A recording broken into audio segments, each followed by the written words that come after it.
So welcome back मेरे देश के भविष्यों। आज पढ़ने जा रहे हैं Coulomb's law in vector form. Last video में कोलम्स लॉ को डिस्कस कर लिया है, उसके रिलेटेड एक दो छोटे छोटे एग्जांपल्स भी किए हैं और 3 एग्जांपल्स ऐसे मैंने छोटे छोटे दिए थे आपको एक्टिविटी के तौर पर।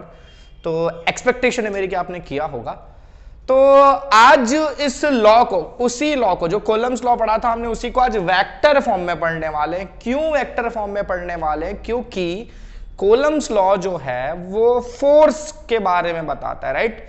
उससे जो हमको आंसर मिलता है वो फोर्स मिलता है, F equals to K times Q1 Q2 by D square, या फिर 1/4 pi epsilon naught Q1 Q2 by R square.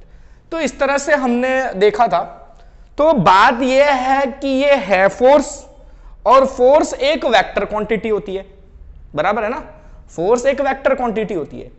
तो जो भी चीजें आपको फोर्स देती हैं, ठीक है, जिस इक्वेशन से आपको फोर्स मिलता है उस इक्वेशन को आपको वेक्टर फॉर्म में स्टडी करना जरूरी है, ठीक है, ताकि आप एक कंप्लीट आइडिया ले सको उस पर्टिकुलर फिजिकल क्वांटिटी का, यानी कि फोर्स का।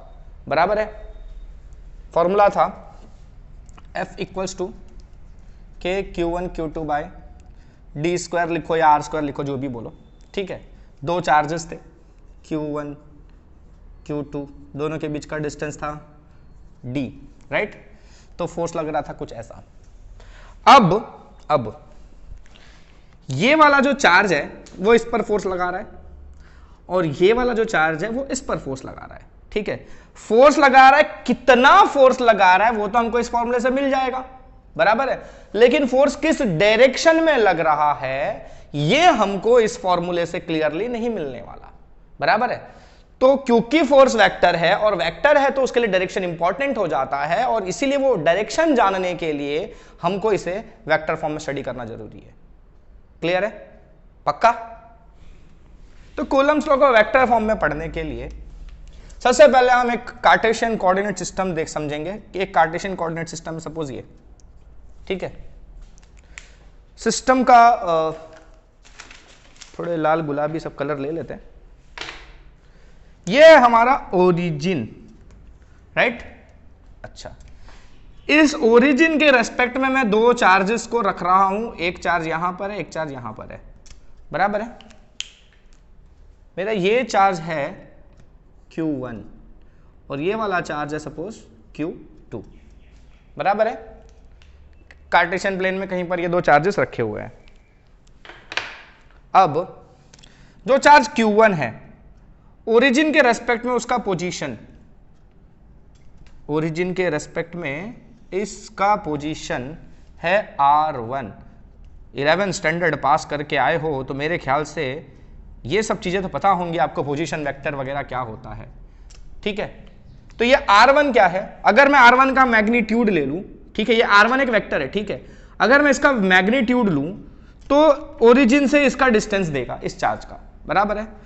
और मैं अगर इसको वेक्टर फॉर्म में लूं तो डिस्टेंस के साथ ही साथ मुझे वो उसका पोजीशन भी बता रहा है, ठीक है, कि ओरिजिन के रेस्पेक्ट में, एक्स एक्सिस के रेस्पेक्ट में वो कितना अलाइंड है, किस एंगल पर अलाइंड है, वाई एक्सिस के अकॉर्डिंगली वो किस एंगल पर अलाइंड है।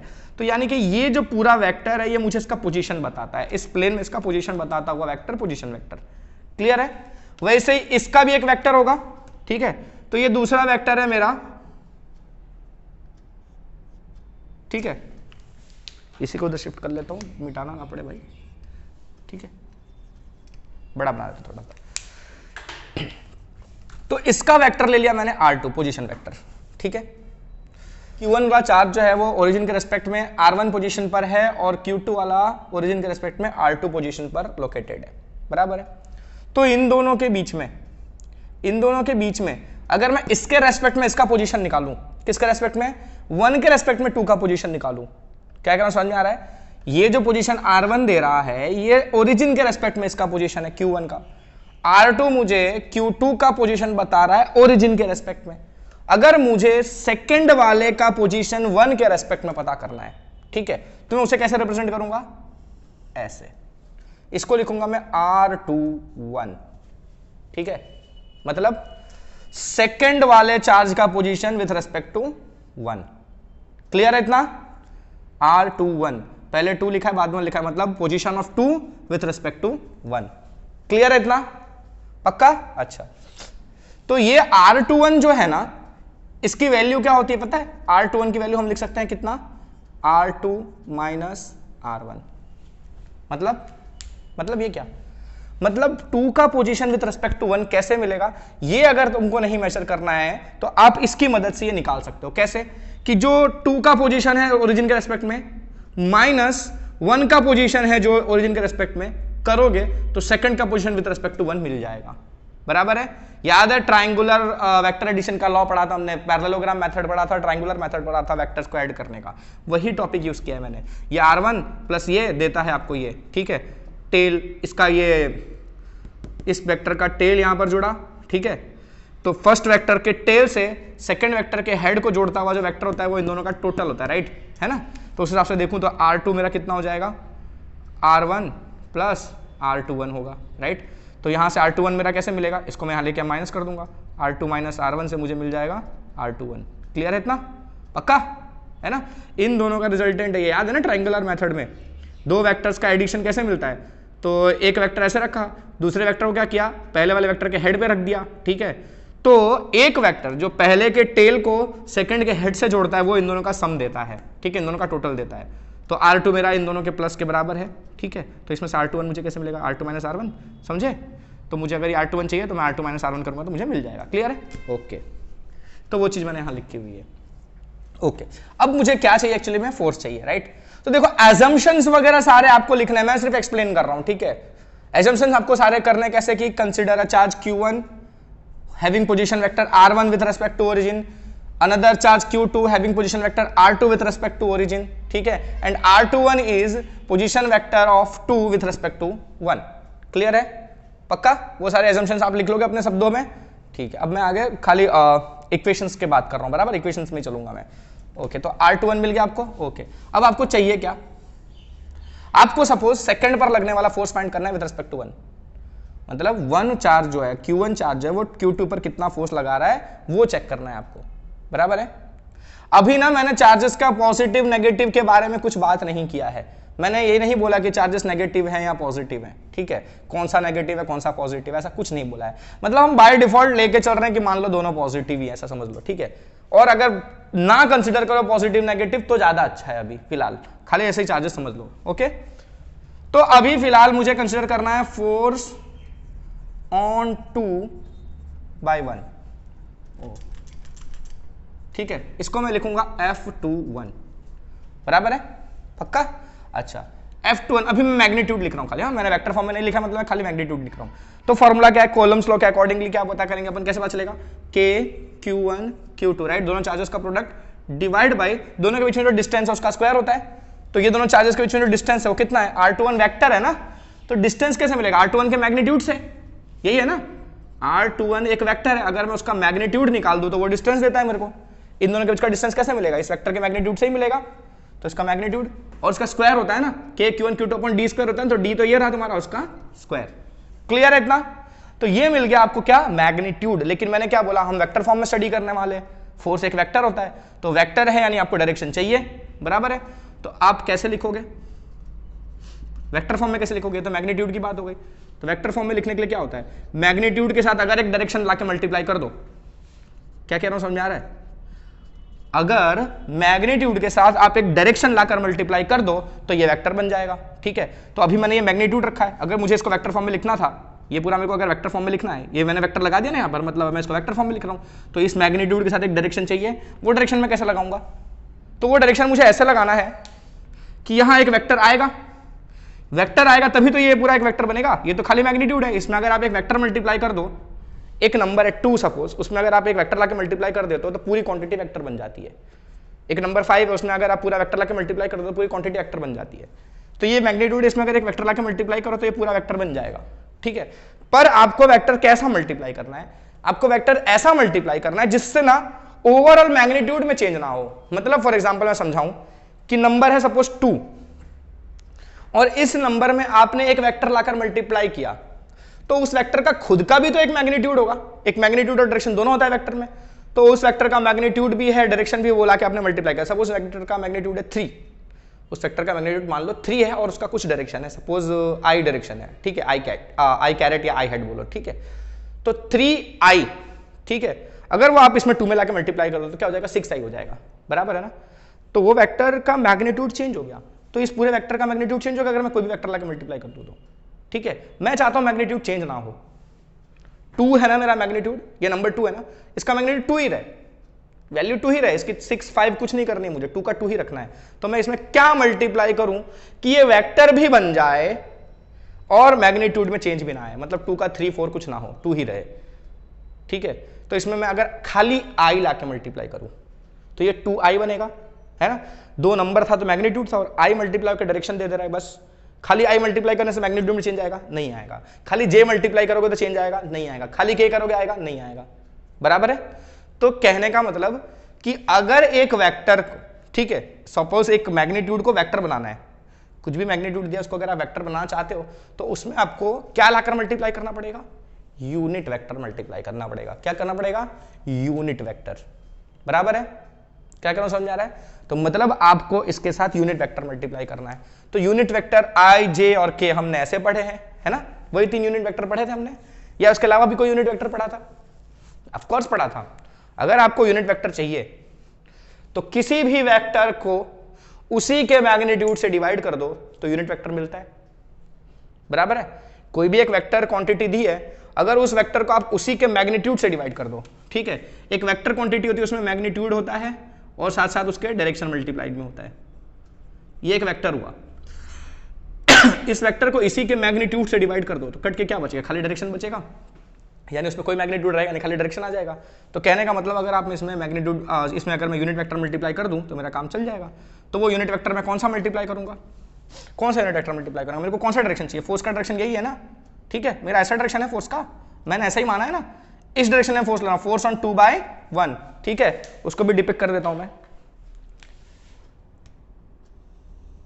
फोर्स ऑन 2/1, ठीक है। फिलहाल मैंने एरो ऐसे ही दिखाया है, वो एरो को हम और डिस्कस करेंगे कि ऐसा बनेगा बाद में। पर फिलहाल 2 चार्जेस के बारे में मैंने कोई पोलैरिटी वगैरह कंसीडर नहीं की थी, तो खाली यहां से यहां पे जो लगने वाला फोर्स है वो मैंने F21 से दिखा दिया, उसका डायरेक्शन ऐसे दिखा दिया। क्लियर है? ओके।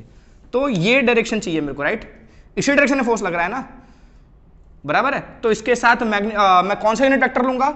इसी डायरेक्शन का यूनिट वेक्टर लूंगा। क्या करना समझ में आ रहा है? ये फोर्स है, इस तरफ लग रहा है, ठीक है। अब मैंने क्या बोला, ये तो मेरे को खाली मैग्नीट्यूड दे रहा था, इसको मुझे फोर्स बनाना है तो इसके बाद मुझे डायरेक्शन लगाना पड़ेगा। तो कौन सा डायरेक्शन लगाऊंगा? मैं यही डायरेक्शन लगाऊंगा तो मेरे को F21 मिलेगा ना। अगर मैं यहां का कोई डायरेक्शन यहां मल्टीप्लाई कर दूं, ठीक है, इस मैग्नीट्यूड में मैं इस तरफ का कोई डायरेक्शन मल्टीप्लाई कर दूं तो क्या मुझे ये फोर्स मिलने वाला है? नहीं, वो तो उस डायरेक्शन का फोर्स मिलेगा ना। मुझे इस डायरेक्शन का फोर्स चाहिए, 2 पर लगने वाला फोर्स बाय 1, 2 पे लगने वाला फोर्स बाय 1 चाहिए, ठीक है। तो मैंने उसका मैग्नीट्यूड यहां लिखा है, तो मुझे यहां जो डायरेक्शन मल्टीप्लाई करना है वो भी तो मैं यही वाला मल्टीप्लाई करूंगा, तभी तो इस फोर्स के बारे में पता चलेगा। कोई और डायरेक्शन लगाने से कोई और फोर्स मिल जाएगा, ये फोर्स थोड़ी मिलेगा। समझ में आया? तो ये डायरेक्शन में यूनिट वेक्टर चाहिए मेरे को। तो ये डायरेक्शन का यूनिट वेक्टर मुझे कैसे मिलेगा? ये रहा पोजीशन वेक्टर R21, इसी वेक्टर को मैं इसी के मैग्नीट्यूड से डिवाइड कर दूं तो यहां का यूनिट वेक्टर मिल जाएगा। ये जो वेक्टर है ना R21, इसी को इसके मैग्नीट्यूड से डिवाइड कर दो तो मेरे को यूनिट वेक्टर मिलता है, ठीक है। तो ये जो वेक्टर था मेरा R21, ठीक है, इसी को मैं उसके ही मैग्नीट्यूड से, ठीक है, डिवाइड कर दूं तो ये मिल गया मेरे को एक यूनिट वेक्टर, और ये यूनिट वेक्टर एक मैग्नीट्यूड में मल्टीप्लाइड है तो यानी पूरा वेक्टर मिल गया। मतलब आपको F21 कंप्लीटली मिल रहा है, ठीक है। इतना हिस्सा आपको F21 का मैग्नीट्यूड देता है और ये आपको डायरेक्शन बताता है, दोनों मल्टीप्लाई होकर तो F21 वेक्टर मिलता है। क्लियर है? तो ये आपका F21 हो गया। क्लियर है? पक्का? अच्छा, तो इसको आप कई तरीके से लिख सकते हो। एक तो तरीका यह है लिखने का, दूसरा क्या लिख सकते हैं अपन, सारे तरीके राइट हैं, कोई भी उसमें से ऐसा नहीं कि एक राइट होगा एक रॉन्ग होगा, नहीं, सारे तरीके राइट हैं। ये जो R21 था ना, ये भी R21 का मैग्नीट्यूड है और ये भी R21 का मैग्नीट्यूड है, उसका स्क्वायर है ना, ये स्क्वायर में ये क्वांटिटी आकर मल्टीप्लाई हो जाएगा तो क्यूब हो जाएगा। क्या पक्का? अच्छा, तो आप इसको ऐसा भी लिख सकते थे, ठीक है, बराबर है। इसको आप ऐसा भी लिख सकते हो। ये जो था ये पहले आप मल्टीप्लाई नहीं करते, अगर अलग ही रखते, ये ऐसे ही रखते, ठीक है। तो इसको आप क्या लिख सकते थे? R21 का हेड, ऐसा लिख सकते थे, क्योंकि ये यूनिट वेक्टर है ना, ये पूरा क्या यूनिट वेक्टर है। ऐसे भी लिख सकते हो आप, और भी तरीका है लिखने का। सारे तरीके बता देता हूं ताकि आपको किसी बुक में कोई भी अलग तरीका दिखे तो कंफ्यूज ना हो कि इस बुक में तो ऐसा लिखा है, इस बुक में तो ऐसा लिखा हुआ है, इसलिए कोई कंफ्यूजन होने की जरूरत नहीं है। आप रेफरेंस पढ़ोगे और भी बुक्स पढ़ोगे, कहीं नेट पर देखोगे, कुछ भी देखोगे तो कहीं पर भी कंफ्यूजन ना हो, हर चीज का मीनिंग एक ही है, इसलिए क्लियर कर देता हूं। तो एक तरीका आप ऐसे लिख सकते हो, ठीक है। और ये होता क्या एक्चुअली में यूनिट वेक्टर ही होता है ना ये पूरा, तो इसको आप ऐसे r21 हैट लिख के r21 हैट या r21 कैरेट बोलो, ऐसे भी लिख सकते हो, या चाहो तो इसको इसके साथ मल्टीप्लाई कर दो तो खाली r21 ये भी लिख सकते हो। या और तरीका क्या है, k q1 q2, या r21 का वैल्यू जो है ना उसको अपन ऐसे भी लिख सकते हैं, है ना। या r21 था क्या, मैंने बताया था ना r2 माइनस r1 होता है ना, तो उसके जगह आप r2 माइनस r1 लिख दो, और ये स्क्वायर था ही, है ना, ये भी हो जाएगा r2 minus r1 upon r2 minus r1। Further इसको सॉल्व कर लें अगर तो k q1 q2 ये स्क्वायर है और ये मल्टीप्लाई हो जाएगा तो इसका क्यूब हो जाएगा, और ये r2 माइनस r1। क्लियर है इतना। तो आप इन चीजों को, इसी एक चीज को यूं भी लिख सकते हो, यूं भी लिख सकते हो, यूं भी लिख सकते हो, या फिर यूं भी लिख सकते हो, सबका मतलब एक ही है, ठीक है। कैसे आया, कोई बहादुरी का काम नहीं है। देखो आपको एग्जाम में पूछा भी नहीं जाएगा, इसके पहले जो कॉलम्स लॉ था ना वो भी आपको पूछा नहीं जाएगा, बराबर है। ये ना मतलब एकदम लल्लू पेपर बनाना होगा ना तो शायद इसको पूछ ले कि भाई कॉलम लॉ को वेक्टर फॉर्म में एक्सप्लेन करो। बाकी ये सिंपल से कॉन्सेप्ट्स है, ये आपको सीखना है ताकि आप इनको अप्लाई कर सको आगे, बराबर है। एग्जाम में नहीं पूछे जाएंगे इसका मतलब ये नहीं कि ये इंपॉर्टेंट नहीं है। अगर ये कॉन्सेप्ट क्लियर नहीं होगा तो आगे के न्यूमेरिकल्स में ढेर हो जाओगे, कुछ नहीं आएगा, बराबर है। और इससे रिलेटेड फिर इलेक्ट्रिक फील्ड के कॉन्सेप्ट में भी ढेर हो जाओगे, बराबर है। तो ये समझना तो बहुत जरूरी है, बराबर है, इसके बिना आगे का काम नहीं चलने वाला है। लेकिन ये ना अब तुम समझ लो ना, तुम छोटी क्लासेस से मल्टीप्लिकेशन, डिवीजन और प्लस माइनस वगैरह सीख के आए हो तो आज तुम उसका यूज कर रहे हो।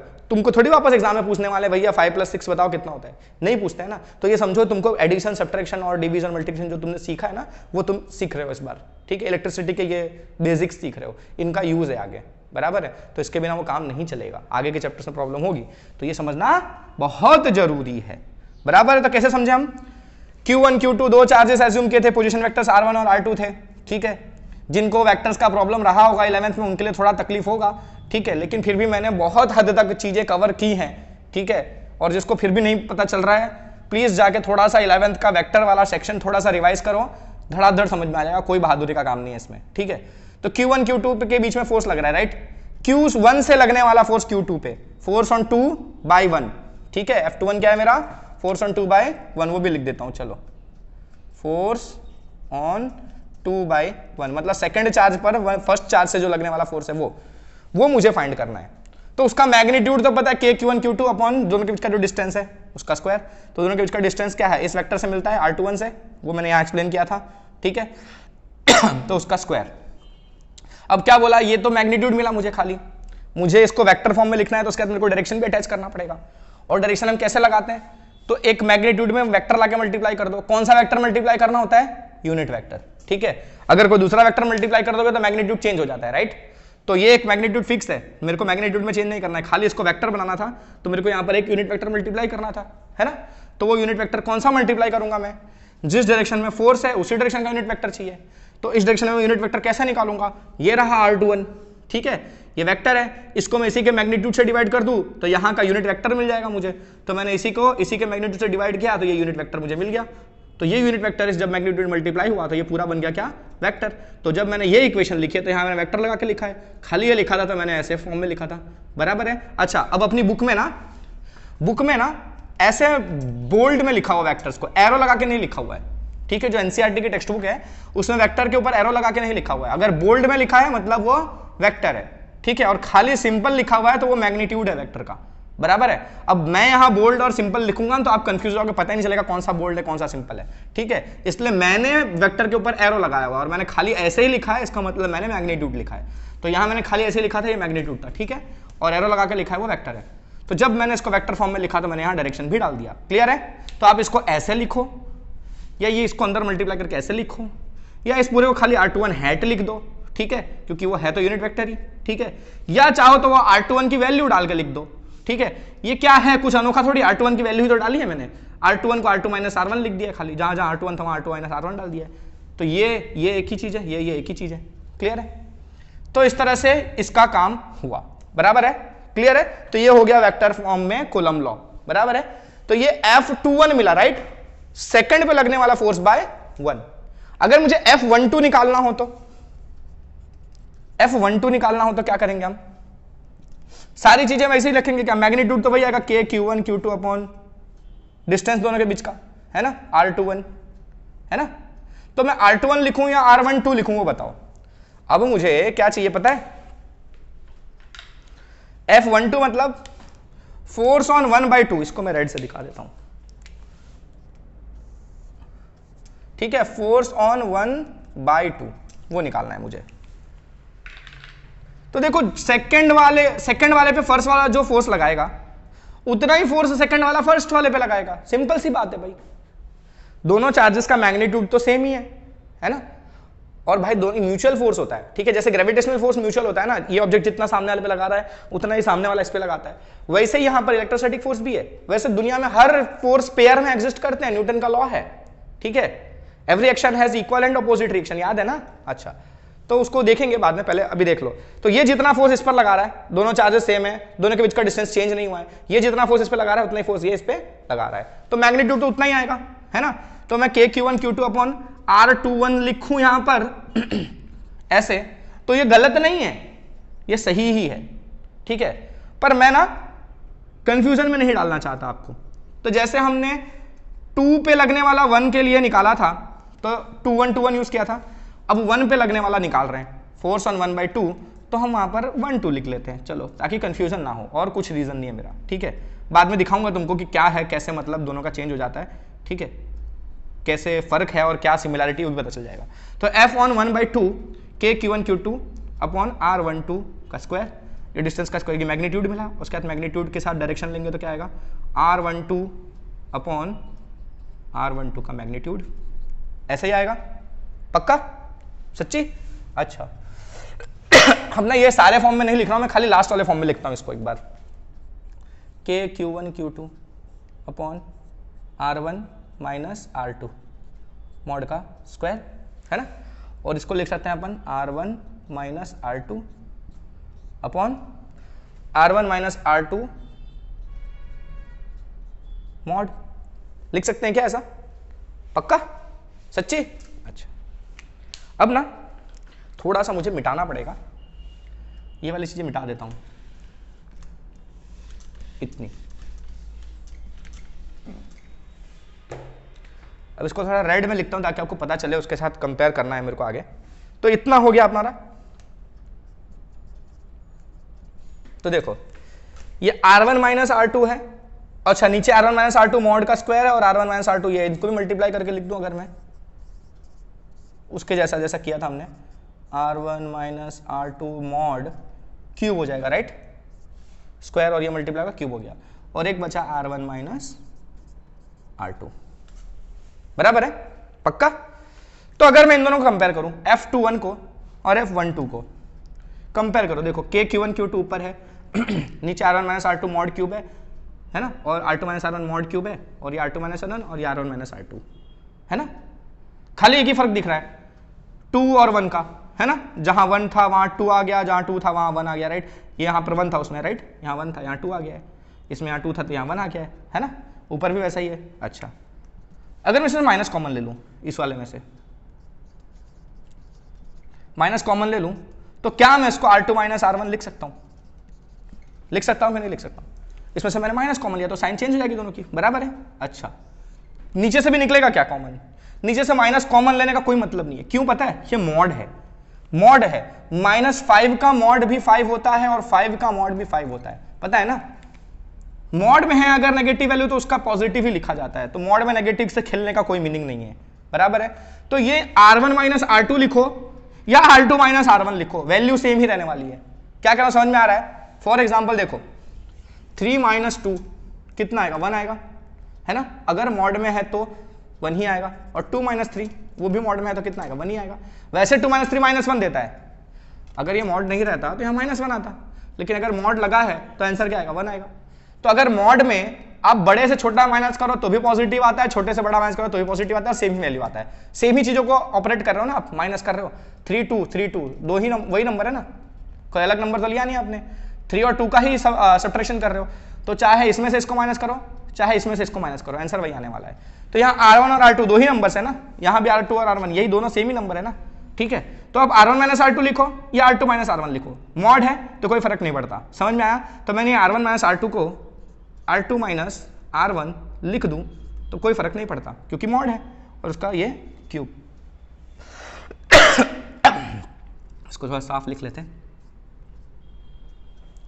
क्लियर है इतना? अच्छा, अब ये देखो, ये पूरा क्या बन गया, ये पूरा ये वाला बन गया क्या, F21 बन गया क्या? पक्का? तो मैं इसको लिख देता हूं -F21, चलेगा? है ना, क्लियर है? माइनस खाली कॉमन ले लिया तो ये पूरा बन गया क्या मेरा, F21।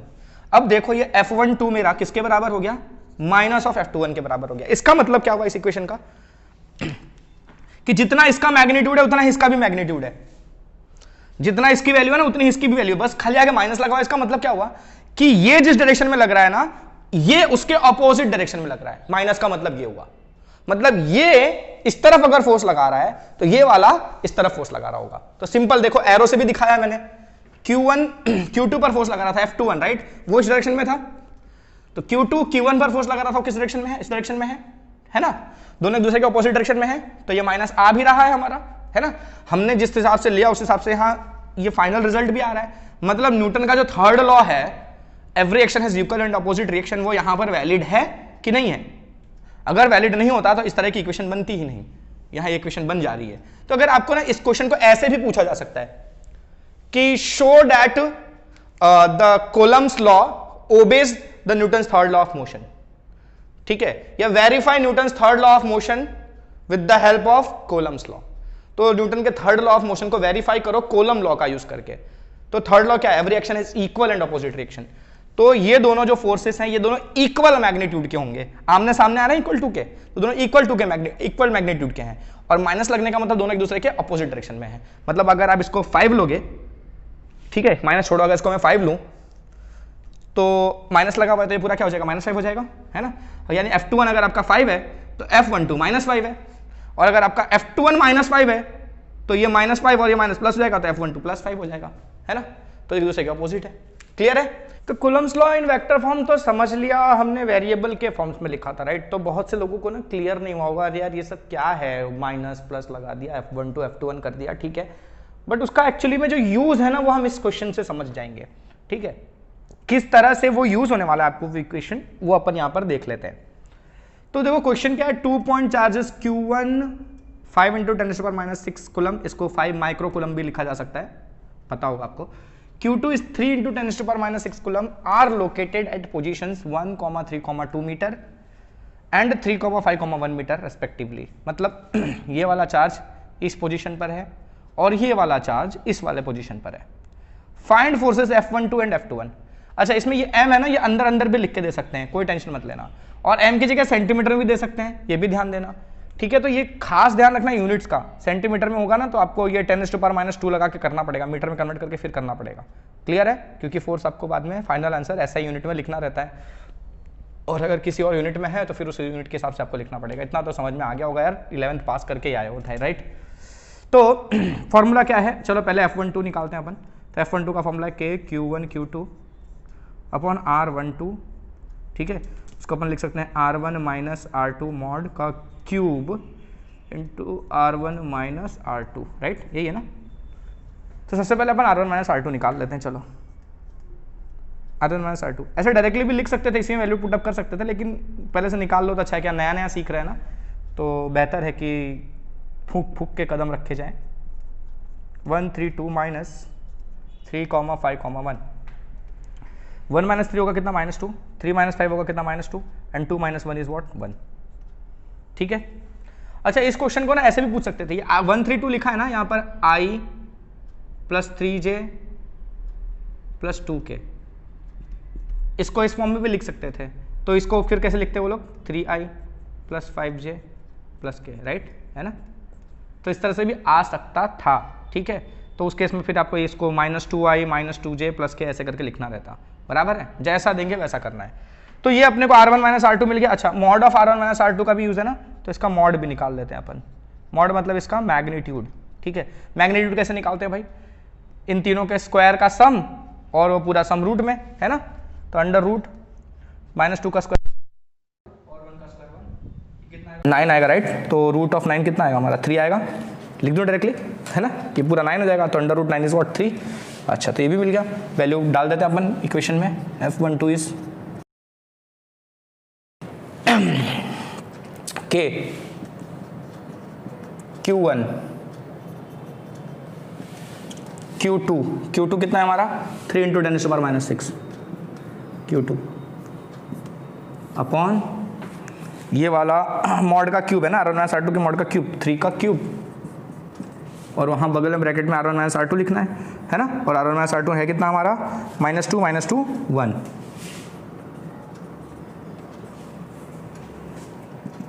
देखो ये 3 क्यूब है, राइट। 9 3 का स्क्वायर होता है, राइट। तो 3 स्क्वायर और ये एक 3 उड़ा दूं पूरा इसके साथ, बचा कितना 5, 10⁻9 -6 3, फिर -6 -3, तो 5 × 10⁻³ और यहाँ बचा -2 -2 1 न्यूटन। ये आप लिख सकते हो 5 × -2 -2 1 मिली न्यूटन, ऐसा भी लिख सकते हो।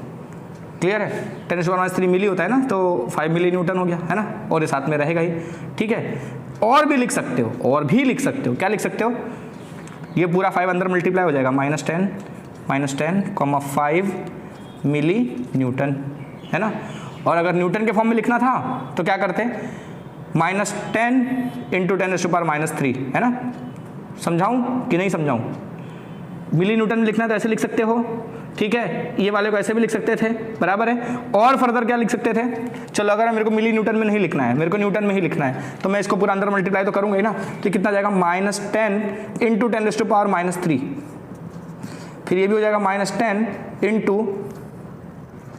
10⁻³ और ये 5 × 10⁻³ न्यूटन, बराबर है। तो इसको लिख देते 10⁻², 10⁻²,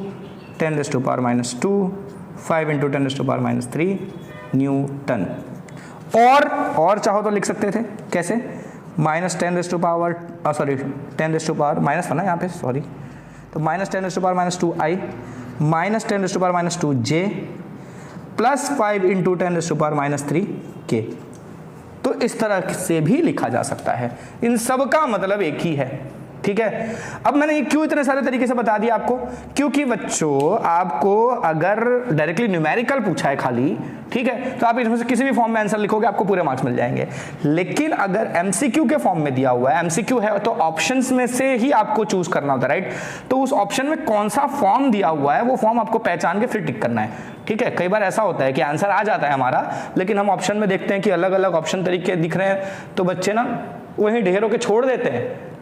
कितने बच्चे ऐसा छोड़ देते हैं, ये नहीं सोचते कि इसको आगे हम कन्वर्ट करके ऐसा बना सकते हैं, बराबर है। तो वो ध्यान रखना है आपको, इसलिए मैंने इस तरीके से बता दिया। अच्छा, अब F12 हो गया, F21 कैसे मिलेगा, तो F21 के लिए अब फिर से सारी वैल्यूज पुट अप करके सॉल्व करोगे, 2 - 1 2 - 1 करके करोगे, नहीं करोगे भाई, नहीं करोगे, खाली ये उल्टा कर दोगे, जहां माइनस है वहां प्लस लगा दोगे और जहां प्लस है वहां माइनस लगा दोगे किसी भी आंसर में, ठीक है। ऊपर से किसी भी फॉर्म में जहां प्लस है वहां माइनस लगा दो, जहां माइनस है वहां प्लस लगा दो। क्यों, क्योंकि अभी हमने थोड़ी देर पहले देखा ना, न्यूटन का थर्ड लॉ ऑबे होता है। तो F21 क्या होगा, माइनस ऑफ F12 होगा, है ना। तो F12 जो आया वहां माइनस लगा दो सबके आगे, तो F21 बन जाएगा। यानी कि माइनस लगाओगे सबके आगे तो माइनस वाला प्लस हो जाएगा और प्लस वाला माइनस हो जाएगा। तो आपस से सॉल्व करने की जरूरत आपको नहीं है, ठीक है, पक्का। तो आज के लिए यहीं रोकते हैं, अगला और भी अच्छे अच्छे न्यूमेरिकल्स होंगे आने वाले वीडियोस में, डिस्कस करेंगे, टेंशन मत लो, और आगे के टॉपिक्स भी कवर करेंगे। तो जब तक वो नहीं हो जाते तब तक थोड़ा सा वेट कर लो और पढ़ाई करते रहो। तो बाय।